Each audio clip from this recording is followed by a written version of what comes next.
자, 오늘 계시록 22장 15절입니다. 개들과 점술가들과 음행하는 자들과 살인자들과 우상 숭배자들과 및 거짓말을 좋아하며 지어내는 자는 다 성 밖에 있으리라. 이렇게 얘기를 합니다. 자, 이제 성 안에 있는 자들과 성 밖에 있는 자들과의 대조를 만들고 있습니다. 성 밖에 있으리라는 얘기는 뭐냐면 성이라고 하는 것을 통해 가지고 격리되었다고 하는 이야기인데, 성 밖을 단순히 지리적인 성문 밖이라기보다는 여기서 성경에서 얘기하는 하나님과 함께 거하지 못하는 영원한 불못이나 하나님이 임재가 없는 상태를 의미하는 실질적인 격리 장소를 의미한다고 생각하면 될 것 같아요. 그러니까 성 밖에 다른 존재들이 살고 있나 생각하는 것보다는 그런 의미인 것 같습니다. 다시 말하면 최종적인 분리, 재림 이후의 미래의 세계에서는 중간지대라는 것은 존재하지 않습니다. 거룩한 성과 저주받은 성, 밖이라고 하는 이런 이분법적인 운명밖에 없는 거예요. 우리가 인생을 살다 보면 항상 이제 이 세상에는 흑백 논리로 살기가 힘들다고 얘기를 해요. 왜냐하면 그레이한 부분이 많아요. 그 이유는 우리가 타락했기 때문에 그렇습니다. 굉장히 분명한데 나이가 먹을수록 이런 옳고 그름으로 따지다 보면 이게 걸리는 게 너무나 많은 거예요. 그러니까 그레이한 부분이 많았는데 이제 다시 그쪽으로 가면, 영원한 세계로 가면은 하나님의 진리 안에 서 있느냐 아니냐, 여기서 분명하게 갈라진다고 하는 사실입니다. 여기서 심판의 대상들이 여기서 쭉 이제 부정되어 있는데 특히 개라고 하는 것은 부정한 짐승의 대명사입니다. 도덕적으로 타락하고 비천하고 복음을 대적하고 성도를 핍박했던 자들에 대한 상징적인 칭호로 나타납니다. 제가 이제 재밌는 거는 뭐냐면 영적으로 이제 저기를 하게 되면 개들이 이렇게 많이 나타나요. 아주 큰 개들이 막 그 침을 흘리면서 막 짖는데 가까이는 오지는 않는데 심하면은 이제 하이에나 떼가 이렇게 오기도 하고 이제 그랬던 기억이 나요.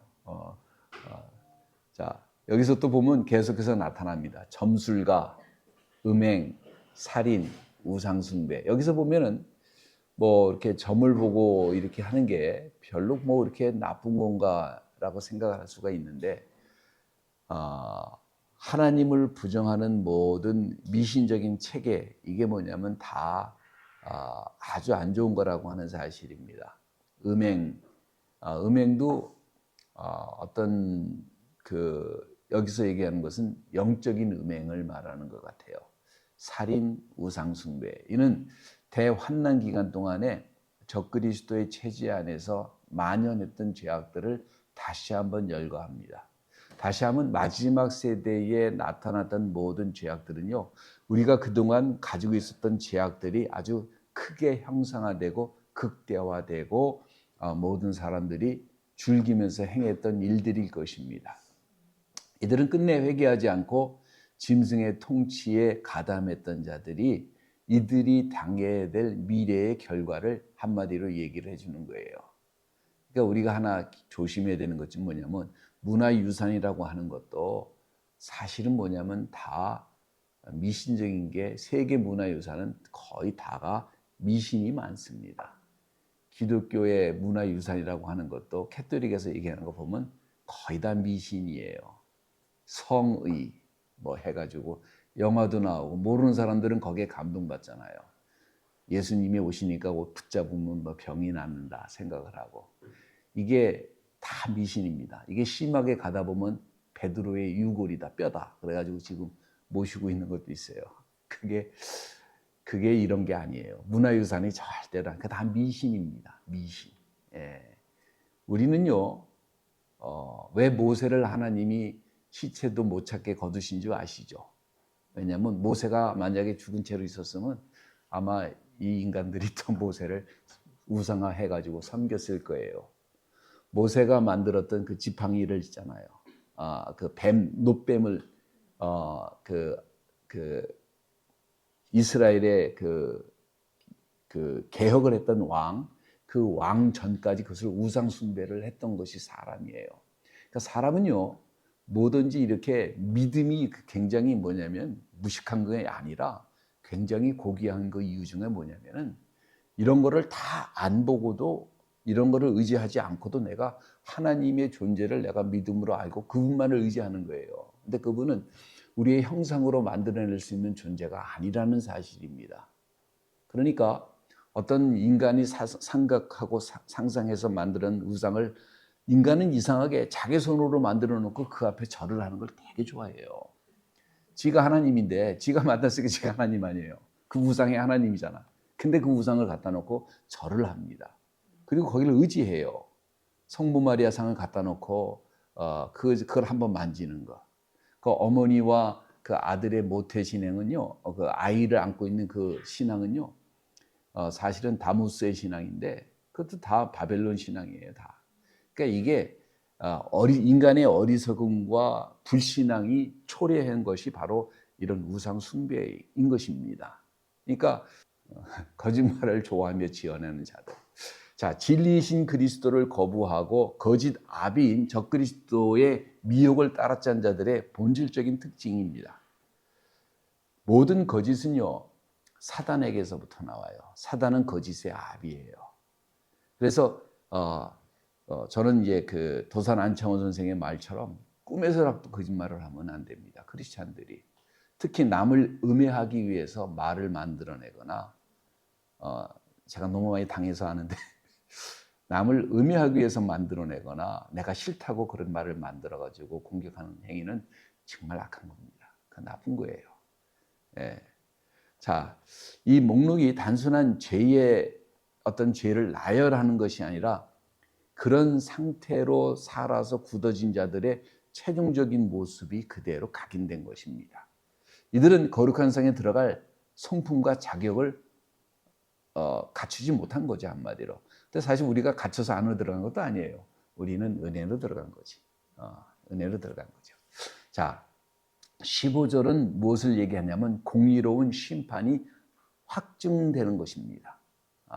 14절에서는 영광스러운 미래를 얘기했다면 15절은 뭐냐면 얼마나 비참한 그 결과를 초래하는지 대조를 시키면서 성경을 읽는 사람에게 믿는 것과 믿지 않는 것이 얼마나 구별되어지는지 우리가 어떤 현재의 삶 속에서 선택을 해야 되는지에 대해서 우리에게 다시 한번 강조를 해주고 있는 것입니다. 한마디로 얘기하면. 자, 나 예수는 교회들을 위하여 내 사자들을 보내요. 이것들을 너희에게 증언하였노라. 나는 다윗의 뿌리요 자손이니 곧 광명한 새벽별이라 하시더라. 이렇게 얘기를 합니다. 자, 이 구절은 계시록의 모든 예언을 주신 분이 누구인지, 그분의 신분이 무엇인지, 그분의 권위가 무엇인지 설명해 주는 글입니다. 나 예수는 이렇게 얘기합니다. 증언하게 하였노라 이렇게 얘기합니다. 예수가 증언하게 했다는 것이죠. 예수님의 말씀이라고 하는 얘기입니다. 직접적인 사인이 들어간 거예요. 여기에 예수님이 자기의 이름을 직접 넣으신 거예요. 이거 다 내 말이야. 이런 거죠. 계시록에 기록된 미래의 환난, 재림, 새 예루살렘의 이 모든 것들이 비전, 이런 모든 것들이 인간이 상상해서 만들어진 것이 아니라 역사의 주인이신 예수님께서 직접 보증해 주시는 시그니처입니다. 그러니까 다시 말해서 뭐냐면은 히스토리라고 하는 얘기는 무슨 얘기예요? 영어로 his story의 준말입니다. 그분의 이야기가 히스토리예요. 그분이 인간을 어떻게 다루셨나를 한 얘기인데 다시 말하면 여기에 도장을 꽝 찍으시는 것이죠. 이것이 뭐냐면은 교회를 위하여 이 예언은 먼 미래의 사건을 기록한 것이 아니라 환난을 통과하거나 준비해야 될 실제적인 교회들을 격려해주고 힘을 세워주고 믿음 가운데 실족치 않게 하기 위한 경고를 우리에게 주신 것입니다. 이런 미래가 있으니까 이런 게 있고 이런 게 있으니까 너희가 어떤 것을 택할래? 이성적으로 한번 생각해 봐라 이거죠. 이런 경고의 의미가 있는 거예요. 근데 이분이 뭐냐면 다윗의 뿌리예요. 다윗의 뿌리라는 게 뭐냐면은 하나님께서 약속을 인간에게 주셨는데 이게 아담에게 주셨는데 이 아담이 누구에게 이 아담이 누구에게 갔냐면은 쭉 내려가서 누구에게 갔냐면은 그 배를 만든 요 예?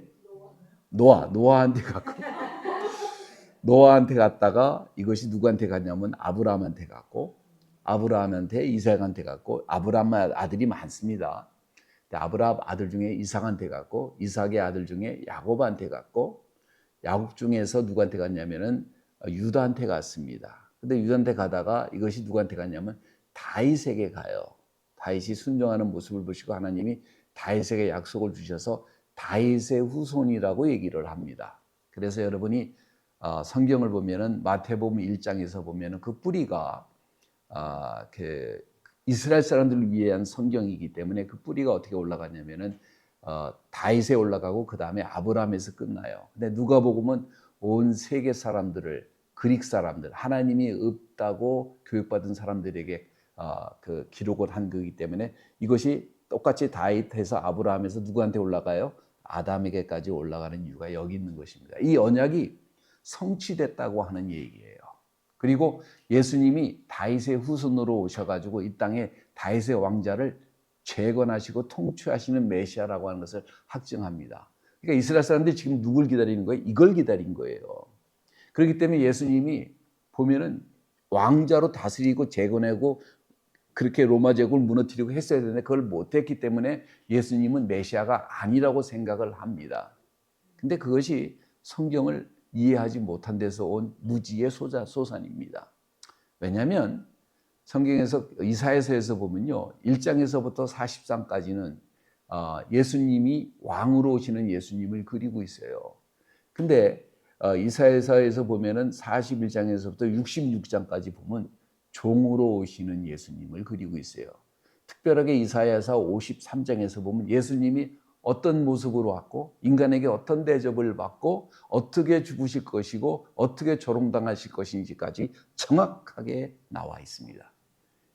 재미있는 것은 유대인들에게 이 이사야서 53장은 금서입니다. 읽으면 안 돼요. 없는 거예요. 예. 자, 그런 거예요. 그러니까 하나님께서 이미 약속하신 것을 다 했는데 이분은 누구냐면은 하나님과 완벽한 하나님이자 완벽한 인간입니다.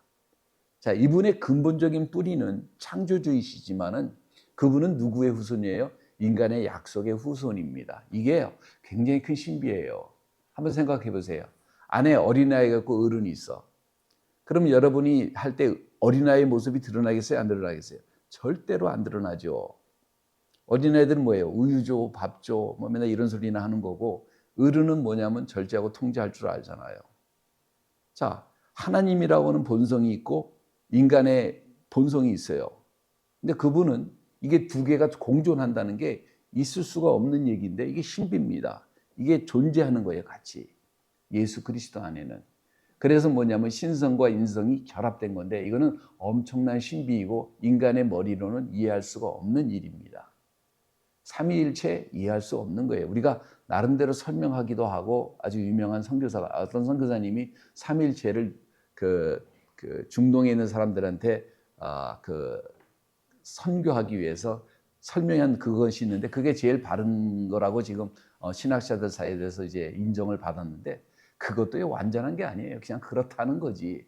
사람을 나름대로 이해시키려고 하는 것이지 이해할 수 없는 것들이 성경에는 사실 곳곳에 존재합니다. 근데 그걸 우리가 뭘 알아야 돼요? 인간의 한계를 알아야 돼요.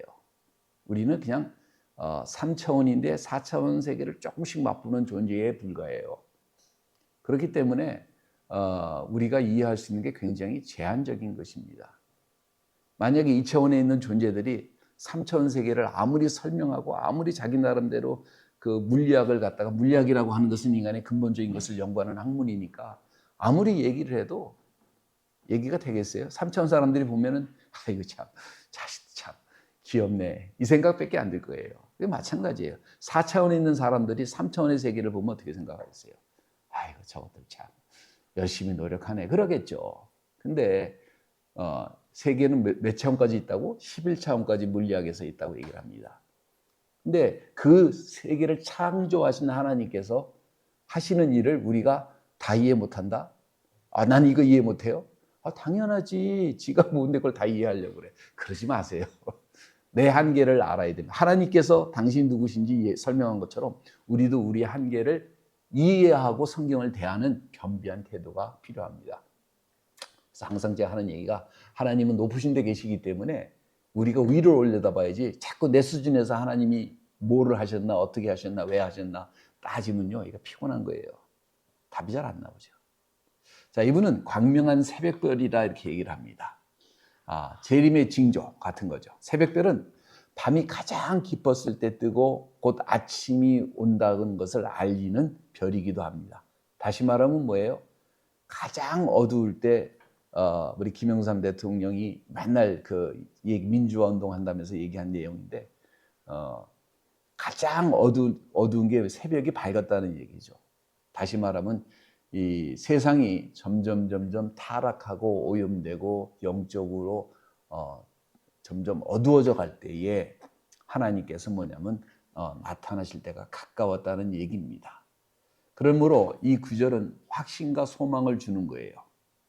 주님은 자신의 구약의 언약을 성취하셨을 뿐만 아니라 이제 어두운 세상을 끝나는 소망의 빛으로 스스로를 소개합니다. 이는 미래를 기다리는 성도들에게 밤이 깊을수록 주님이 오시는 것이 가깝다고 하는 강력한 위로를 줘요. 근데 사람들이 주님을 오시는 것을 기다리다가 좌절하고 이게 역사적으로 반복이 계속됐는데 초대교회에서도 그랬어요. 초대교회 예수님의 제자들이 곧 예수님이 오시는 줄 알았어요. 성경을 그래서 기록하지 않았어요. 성경 기록할 의미가 없는 거예요. 왜? 곧 오신다고 생각했기 때문에. 그러다 보니까 하나둘씩 죽어가다 보니까 이게 아니네 이래서 야 이거 남겨야 되겠다. 왜? 또 이 남기는 사람들이 있잖아요. 그걸 좋아하는 사람들이 엉뚱한 걸 자꾸 남기다 보니까 야 이러면 안 되겠다. 우리가 바른 기록을 남겨야 되겠다. 그래서 성경을 기록하기 시작을 한 것이고 그렇게 된 거거든요. 자, 그러니까 이게 초대교회도 그랬고 지금 오래전에도 사람들이 계속 기다렸고 1000년이 지난 다음에 기다렸고 2000년이 지난 다음에도 예수님이 이거는 예수님 올 때가 됐다 그래가지고 기다렸다가 또 안 오시기도 했는데 그분 마음입니다. 그거는 어디서 알 수 있냐면 제가 이제 요거 끝나면 간식으로 유대인의 풍습에 대해서 설명을 해드릴 텐데 그거를 풍습을 딱 이해를 하면 성경 이해되는 게 여러분이 엄청 많아질 거예요. 엄청 많아질 겁니다. 자, 17절에 성령과 신부가 말씀하시기를 오라 하시는도다. 듣는 자도 오라 할 것이요 목마른 자도 올 것이요 또 원하는 자는 값없이 생명수를 받으라 하시더라 이렇게 얘기를 합니다. 성령과 신부가 말하기를 신부는 뭐냐면 교회입니다. 초청을 합니다. 그래서 목마른 자라는 건 무슨 상태를 얘기하냐면 목마른 자는 영적으로 의에 줄인 자를 말합니다. 그냥 육신적으로 목이 타는 게 아니라 가라는 거예요.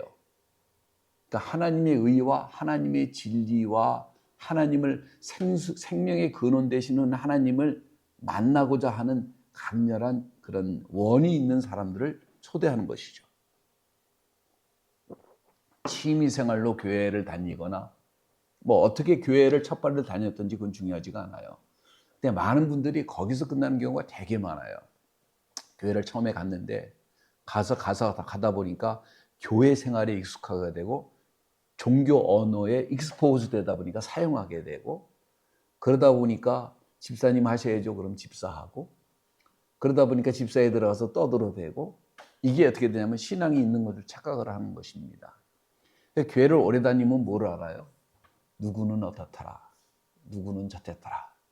저 목사님은 이랬대더라. 저 목사는 저렇더라. 이거요 하나님하고 아무런 관계가 없는 피곤한 일입니다.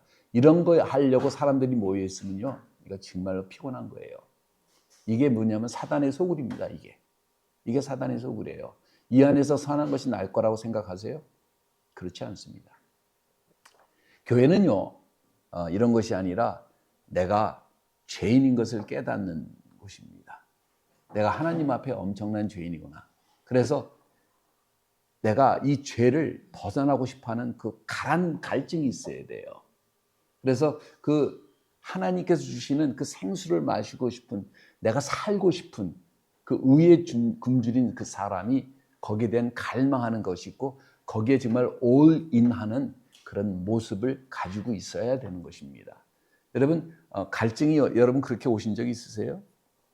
여기서 제가 얘기하려는 건 뭐냐면 갈증, 그런 의에 대한 갈증, 내가 하나님 앞에 바로 살고 싶어하는 갈증, 하나님을 만나고 싶어하는 그런 심한 갈증이 우리에게 필요한 거예요. 그런 것이 뭐냐면은 목마른 자, 이런 자들이 뭐냐면 원하는 대로 뭐냐면은 하나님의 생수를 마시게 될 거라고 하는 사실입니다. 값없이, 영구히. 심판의 집행이 시작되기 전까지는 누구에든지 이러한 길이 열려 있는 겁니다. 생명수를 마실 수 있는, 생명의 강에 참여할 수 있는. 왜 인간은요, 하나님이 뭐라고 그랬어요? 예수님이 말하셨어요. 가이사의 것은 가이사에게, 하나님의 것은 하나님에게 드려라, 그렇게 얘기를 합니다. 여러분, 이게 무슨 뜻인지 아세요? 동전에 보면 세금 낼 때 보면 동전에 보면은 로마 시대 때 가이사 얼굴이 쓰여 있었어요. 그러니까 가이사의 것은, 돈은, 세상이 그런 것들은 가이사에게 주되 사람에게는 뭐가 있어요? 하나님의 형상이 있습니다. 하나님이 자신의 형상으로 지음을 했기 때문에 모든 인간에게는 선한 욕구가 있어요. 아무리 악한 존재라도 선한 욕구가 있어요. 근데 이 선한 욕구가 채워지면요, 사람이 그렇게 좋고 기뻐해요. 이거는 뭐냐면 하나님의 선한 모습이 있기 때문에. 그러니까 여기에 생명수가 채워지지 않으면, 다시 말하면 인간이 하나님으로 채워지지 않으면 이 갈증은요, 사라지지 않습니다. 하나님을 만나서 하나님으로 체험을 받아야지만이 비로소 이 갈증에서 벗어날 수 있는 거거든요. 그러니까 하나님 초대하는 거죠. 은혜의 보좌로 나와가지고 마음껏 마셔라. 18절, 내가 이 두루마기의 예언의 말씀을 듣는 모든 사람에게 증언하노니 만일 누구든지 이것들 외에 더하면 하나님이 이 두루마기에 기록된 재앙들을 그에게 더하실 것이라. 자, 여기 두루마기의 예언의 말씀을 뭐냐면은 성경에 기록된 이 말씀을 넘어가지 말라는 겁니다. 오늘 교회가 굉장히 회개해야 될 것 중에 하나가 뭐냐면 성령의 역사를 부인하는 거예요. 재밌잖아요. 예수님 시대는 예수님을 그렇게 부인하고, 교회 시대는 누구를 부인하면 교회의 역사의 주인은 성령님이세요. 근데 성령님의 역사를 그렇게 부인해요. 이게 심각한 문제입니다. 이게 왜 그러냐면 성령의 은사는요, 인간의 지식으로 한정되지 못합니다. 개인적인 체험에 따라 다 달라요. 이게 보는 게요, 이게 지식의 말씀인데 다 다릅니다. 이거를 학문적으로 어떻게 피겨를 탈 수 있겠어요? 귀신들도 방언해요. 그래서 남침역에서는 방언하지 못하게 합니다. 왜? 이게 귀신이 하는 방언인지 하나님이 주신 방언인지 모르잖아요. 귀신 방언 잘합니다. 그러니까 그게 뭐냐면, 근데 그거를 분별하려면 뭐가 있냐면 분별의 영이 있어야 돼요. 근데 그거를 학문적으로 어떻게 얘기할 거야? 그러니까 이거를 갖다가 배제하기 시작을 하고, 인간의 지식이 발달하면서 굉장히 무슨 큰 지식을 가지고 있는 것처럼 얘기하는 건데, 종교에서 가장 큰 지식은 순위본능입니다. 그게 뭐냐면 하나님을 만나는 거예요. 어떤 지식보다도 하나님을 만나는 것 외에는 그 이상의 것이 없는 거예요. 그러다 보니까 뭐냐면 자꾸 학문적으로 얘기하다 보니까 성령의 역사가 없어요. 귀신을 쫓아내면 안 돼. 귀신 보면 안 돼. 무당이나 보는 거야. 이렇게 생각을 하죠. 그러니까 요새 한국에서 교인들이 문제가 생기면 목사님 찾아가면 맨날 도둑 선생 같은 얘기만 하고 앉았으니까 누굴 찾아가요? 점집 찾아간대요. 용한 점집. 그러니까 이게 뭐냐면 이런 게 아니라는 거죠. 이런 게 아니라는 거죠. 성경에 있는 말씀을 내가 이해를 못하도 그대로 인정할 줄 알아야 돼요. 나는 이 부분에 대해 체험한 게 없어? 그러면 그렇지만 성경에 있으니까 나는 이걸 인정합니다라고 얘기를 할 수 있는 용기가 지도자들에게 필요해요. 사실 많은 목사님들이 저한테서 이런 얘기는 많이 해요. 목사님 귀신 보십니까? 귀신이 어떻게 생겼습니까? 별의 얘기를 다 물어봐요. 근데 본인들이 뭐냐면 그래도 호기심 있으니 가서 물어보는 것인데 중요한 거는 뭐냐면 내가 체험을 못해도 성경에 있는 체험은 내가 체험을 못한 거지만 있는 거예요. 엘리야가 기도해서 비를 오게 하고 비를 오지 않게 하는 것은 내가 보지 못했지만 하늘에서 불을 내린 것은 내가 보지 못했지만 성경에 있는 거면 있는 겁니다. 엘리야가 불 맞췄다고 하늘에 올라가서 에이씨 그런 게 어디 있어. 이게요 뻥이냐? 그거는 지 수준에서 뻥이지. 자꾸 지 수준에서 자꾸 얘기를 하고 생각하고 논리적으로 판단하니까 그게 이해가 안 되는 거예요. 제가 하나님을 체험하니까 불 내리는 거 아무것도 아니에요. 하겠더라고. 아무것도 아니에요. 하나님이 허락만 하시면 인간에게 못할 게 없는 거예요. 근데 하나님께서 제안을 하세요. 재밌는 게 영국에서 유명한 부흥사가 있는데 이 사람이 신문기사에서 기자가 나중에 하도 유명하니까 쫓아다녔는데 한 51명을 죽은 사람을 살렸어요. 이 사람은 공식적으로. 근데 자기 마누라는 못 살렸어요. 이게 뭐냐면 다 하나님 은혜 가운데서 행하는 건데 뭐가 있냐면은 우리가 알지 못하는 세계가 있고 거기에 하나님이 우리를 다스리고 있고 그분이 함께 하시는 이적과 기사가 있는 것입니다. 여러분은 기도 가운데 그런 걸 많이 봤기 때문에 그게 뭐 이상하지 않지만 이 이야기를 딴 데서 얘기를 못 해요. 왜냐하면은 얘기하면 거짓말 한다고 당장 그럴 것이고 아니면은 저 사람 무슨 이상한 사람이라고 생각하기 쉬워요.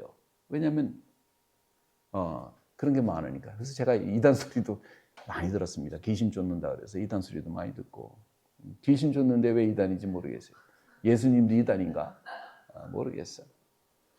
그런 겁니다. 예. 그래서 말씀에 있는 거를요, 말씀에 있는 거를 절대로 부인하면 안 됩니다. 말씀이 기준이지 내가 기준이 아니고 내 경험이 기준이 아니고 내 지식이 기준이 아니에요. 켈빈의 지식이 기준이 아니에요. 그 사람은 오류가 많은 사람입니다. 그 사람 별명이 뭔지 아세요? 장로교 목사님들이 들으면 하겠지만 리를 포베예요. 자기 싫어한다고 친구를 죽인 친구예요. 잔인한 사람입니다. 그런 사람이 무슨 뭐가 있겠어요. 자, 계시록에 기록된 일곱인, 일곱 나팔, 일곱 대접 이 내용을 상징이다 아니면 비유다 이렇게 아주 축소하고 자기 마음대로 해석하지 말고 기록된 그대로 믿고 전해야 될 의미가 믿는 사람에게 있는 거예요. 나는 이런 건 체험하지 못했지만 성경이 이렇게 증거를 하기 때문에 믿는 겁니다. 그게 믿음이에요. 하나님이 태초에 천지를 창조하셨다고 하는데 난 본 적 없어요. 근데 믿습니다. 믿어요. 제가 진화론을 어떻게 알게 돼서 공부를 하다 보니까 이게 순뻥이구나 라는 걸 알게 됐어요. 근데 학교에서는 한국 같은 교회에서는 완전히 진화론만 가르치잖아요. 이것은 과학인 것처럼 얘기하잖아요. 사실은 거기에 엄청난 사기가 되게 많이 들어가 있고 여러분이 발견했다고 하는 많은 무슨 인 뭐 그게 다 사기가 엄청나게 많은 거 여러분 잘 모르실 거예요. 역사를 보면 그냥 다 드러나는 것입니다. 이런 거예요. 자, 그렇기 때문에 그 말씀을 그대로 보존하지 않은 자들에게는 하나님께서 재앙을 베푸신다고 얘기를 합니다. 근데 더 한다고 얘기를 해요. 무서운 얘기입니다. 우리의 의무는 말씀을 그대로 믿는 것이고 말씀을 그대로 증거하는 것입니다. 내가 생각하기에 이게 아니고 내가 생각하기에 이게 아니고 이런 식의 잘못된 태도를 가지고 하나님의 말씀을 잘라내거나 붙이거나 더한다는 것은요. 지가 지 발목을 치는 거나 똑같은 거죠. 예, 여기 엄중한 책임을 하나님께서 지금 말씀하고 계세요.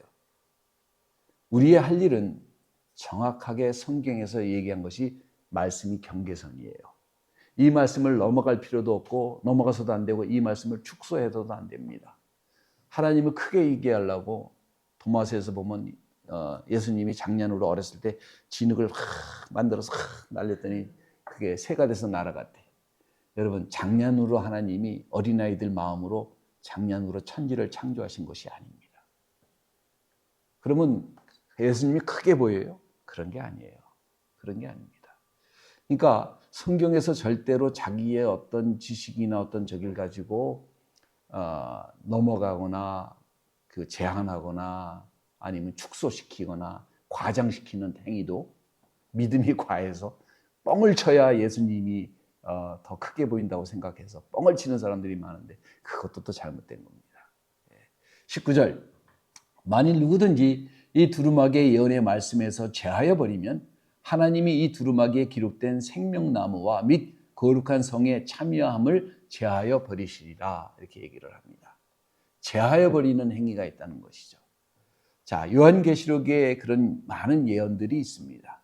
이것이 단지 비유나 상징으로 치부해서 그 실제성을 약화시키는 태도를 강하게 비판합니다. 천년왕국 이렇게 제가 물어봤어요. 아주 세계적인 학자에게 물어봤습니다. 천년왕국 어떻게 생각하십니까? 했더니 뭐라고 얘기하시냐면 이렇게 중요한 이야기가 계시록 20장에만 6번 나오는데 이거를 어떻게 믿어야 될지 모르겠다. 그래서 남침내 교는 이거를 무천년을 믿는다. 메이저 크리스천 커뮤니티에서는 무천년을 믿습니다. 근데 그런 게 아니라는 거죠. 어디에 있던 어느 곳에 있든지 간에 그대로 하나님의 말씀을 믿어야지 내가 보기에 이렇게 중요한 얘기가 여기에 이렇게 박혀 있을까라고 해서 그렇게 얘기하면 안 된다는 거죠. 예. 불편한 진리를 거부하는 것이 인간의 습성입니다. 성경 말씀도 마찬가지예요. 내가 불편하면요 거부를 해요. 안 받아들이려고 그래요. 여러분 진리를 얘기하는 사람을 사람들이 좋아할 것 같아요? 되게 싫어합니다. 여러분 왕의 입장 내보세요. 충신이 이쁘겠어요? 간신이 이쁘겠어요? 이 충신은 피곤한 거예요, 이놈들. 예. 이러시면 아니 되옵니다. 소인을 죽여주십시오. 그럼 죽이고 싶죠. 간신은 뭐라 그래요? 아유 옳습니다. 그렇게 하셔야죠. 맞습니다. 그러면 기분이 좋은 거지. 그러나 불편한 진리를 우리가 거부할 줄 알아야 되는데 어떤 태도가 있을 때 이게 가능하느냐? 내가 죄인이구나. 내가 부족하구나. 나는 아무것도 모르는구나.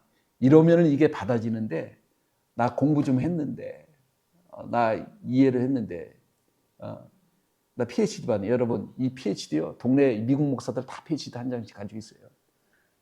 아무것도 아니에요. 한국 사람들이 없으니까 그게 대단한 것처럼 보이지. 아무것도 아니에요. 그러니까 그런 겁니다. 그런 거. 예. 불편한 진리를 거부할 때에는 거부를 하는 이유는 교만해서 그런 거예요. 하나님의 말씀이 불편할 수가 없는 거죠. 참여하여 제한을 받으리라는 거예요. 자, 상급이 상실될 수 있는 거죠. 그러니까 예언은 절대적으로 보존돼야 되고 결코 소홀히 여기거나 경홀히 여기거나 하나님이 미래 천사전을 우리에게 주신 것을 내가 감히 편집하거나 이건 내 마음에 안 들어 이렇게 하는 태도는 안 된다는 거죠. 20절 이것들을 증언하신 이가 이르시되 내가 진실로 속히 오리라 하거늘 아멘 주 예수여 오시옵소서 이렇게 얘기를 합니다. 성경에서 최종적인 예언을 마무리하시는 주님의 약속이 뭐냐면 내가 진실로 속히 오리라. 그러니까 성도가 뭐라고 응답을 해요? 아멘 주 예수여 어서 오시옵소서. 이게 마라나타라고 하는 얘기입니다. 내가 진실로 속히 온다고 그럽니다. 여러분 성경에서 보면 이 황당한 게 되게 많아요. 예수님이 태어났어요. 30살도 안 된 친구가 세상 모든 죄를 지고 죽겠다고 그러고 33살에 죽었어요. 그리고 뭐라 했냐면 죽었는데 하늘로 올라갔대. 근데 뭐라고 얘기하냐면 요한에게 내가 다시 오겠대. 이게요. 어차피 처음부터 성경은 우리의 지식으로는 이해가 안 되는 이야기들이에요. 예, 그분이 뭐라고 그러냐면은 이제 다시 오시겠다라고 얘기하는데 그냥 내가 다시 올게 그러는 게 아니라 surely 확실히 진실되게 내가 미래에 다시 오겠다고 얘기를 합니다. 근데 재림의 임박성이에요. 속히라고 하는 것은 사건의 성격에 집중해야 되지 시간이라고 하는 우리 프레임에 집중하면요. 그래서 오해가 가는 거예요. 사건의 성격에 집중해야 됩니다. 주님이 다시 오시는 사건이 시작이 되면 전격적이고 신속하게 이루어질 것이라는 것을 얘기하는 것입니다. 그래서 뭐예요? 갑자기 하나님이 오시는 뭐 징조가 있어야 되는데 그 징조는 어떤 거예요? 노아의 때와 같은 거예요. 시집 가고 장가가고 별일 없이 잘 살고 돈 벌 생각하고 또 이렇게 하면서 살아갈 생각을 하고 하는 그때에 하나님께서 오시는데 오시게 되면 즉각적으로 모든 일이 벌어진다는 것입니다. 그래서 우리의 믿음은 뭐냐면 마라나타 신앙이 필요해요. 주 예수여 어서 오시옵소서. 주님의 나라를 내 안에 품을 뿐만 아니라 진정한 하나님의 나라가 이 땅에 오시기를 간절히 사모하며 기다리는 실제적인 이 믿음이, 이 소망이 뭐냐면 크리스찬의 믿음이에요. 주 예수여 어서 오시옵소서 하는 사람이 나한테 거짓말을 하겠어요? 사기를 치겠어요? 좀 잘 살으려고 남의 것을 뜯겠어요? 자기 이득을 위해서 남을 이용하려고 하겠어요? 이런 게 없기 때문에 그렇게 하는 거예요. 그렇게 하는 겁니다. 주 예수여 어서 오시옵소서라고 하는 그런 신앙의 마음의 태도가 있다고 한다면, 내가 하나님 아버지 앞에 쓰려고 하는 그런 진실된 마음이 있다면, 내가 비록 부족하지만 하나님 앞에 바르게 쓰기 위해서 날마다 노력하고 성화하는데, 그렇다고 해서 피곤한 그런 삶을 산다는 게 절대로 아닙니다. 많은 분들이 또 이러면 또 피곤하게 살아. 그런 게 아니라 재밌게 삽니다. 즐겁게 살고 감사하면서 살고 원망하지 않고 누구를 탓하지 않고 살아가는 거예요. 자, 21절 주 예수의 은혜가 모든 자에게 있을지어다. 아멘. 그럽니다. 이 구절은요, 성경 66권 전체를 클로징하는 마지막 센텐스라고 보시면 됩니다. 은혜의 선포입니다. 주님은 주 예수의 은혜가 모든 사람에게 있기를 원하시는 것이 주님의 그 은혜입니다. 은혜 시대를 넘어서는 은혜, 심판을 이기는 소망, 미래에 닥칠 두려운 사건들을 많이 통과할 텐데 피할 수 있는 유일한 길은 뭐냐면 예수 그리스도 외에는 아무것도 없습니다. 주님의 은혜 외에는 인간에게는 아무것도 없는 거예요. 그러니까 인간에게 가장 중요한 것이 뭐냐면은 예수님을 믿는 거예요. 이 세상 어떤 것보다도. 그러니까 예수님을 믿으라고 그러니까 또 애들 학교도 안 보내고 또 이러는 그룹 지금 이단이 있어요. 자랑스럽게 얘기를 하더라고.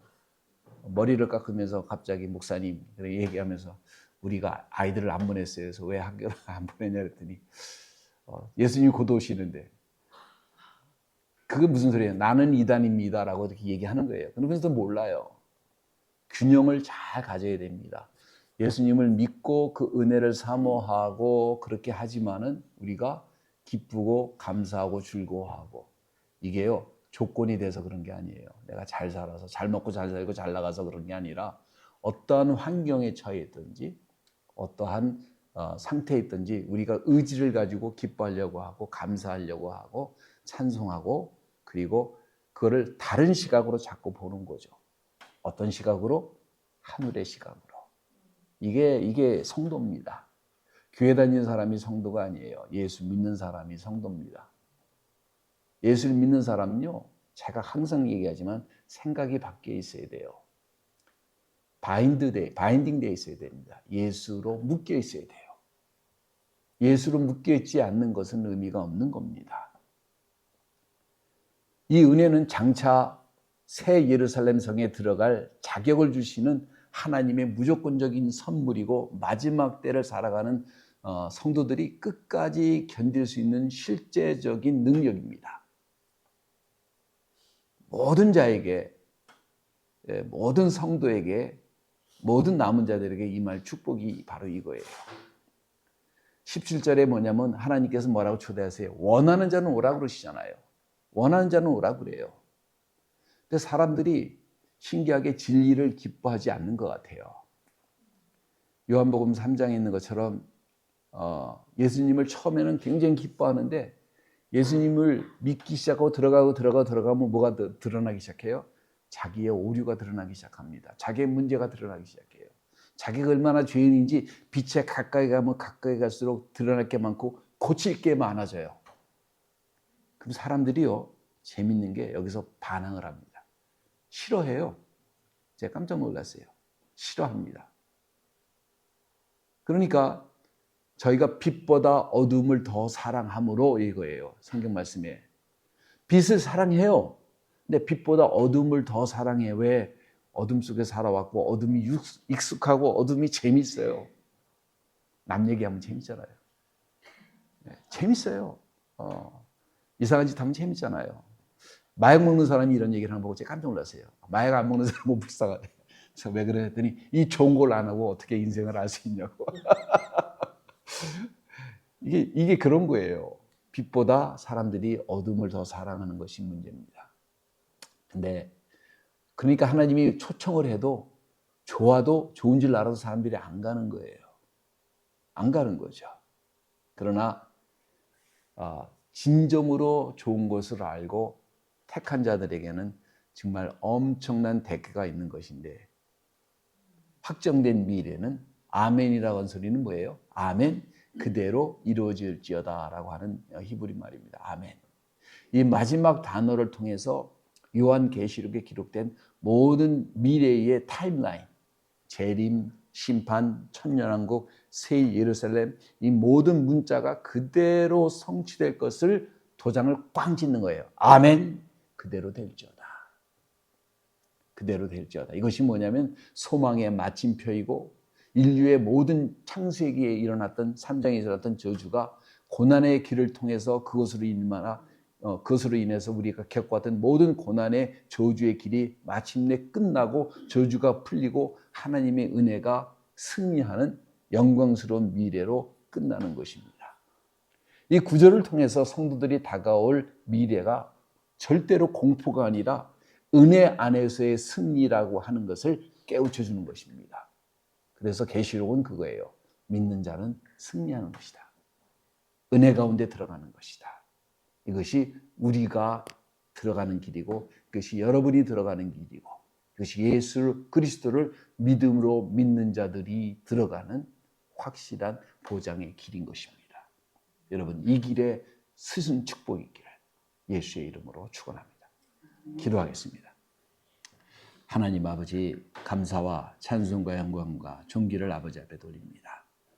아버지 함께 하시고 인도하시고 이끌어 주셔서 아버지 저희들을 믿음의 길로 구별하여 세워주시고 저희들이 흔들리고 넘어진다 할지라도 다시 일어나고 다시 자세를 바로잡고 아버지 하나님을 향해 감사와 기쁨과 즐거움으로 믿음의 대장정을 지속해 걸어갈 수 있도록 아버지 인도하여 주시옵소서. 주님, 주님의 말씀을 믿습니다. 우리 주님을 믿습니다. 당신이 인도하시는 그 길 그대로 우리가 따라가길 원합니다. 저희를 버리지 마시고 붙잡아 주시고 장중에 사로잡아 주시며 끝까지 인도해 주시는 은혜와 축복이 저희들에게, 저희들의 가정에게, 자녀들에게 기도 가운데 넘치게 하옵소서. 감사와 찬송과 영광을 아버지 앞에 돌리며 예수님의 이름으로 기도합니다. 아멘.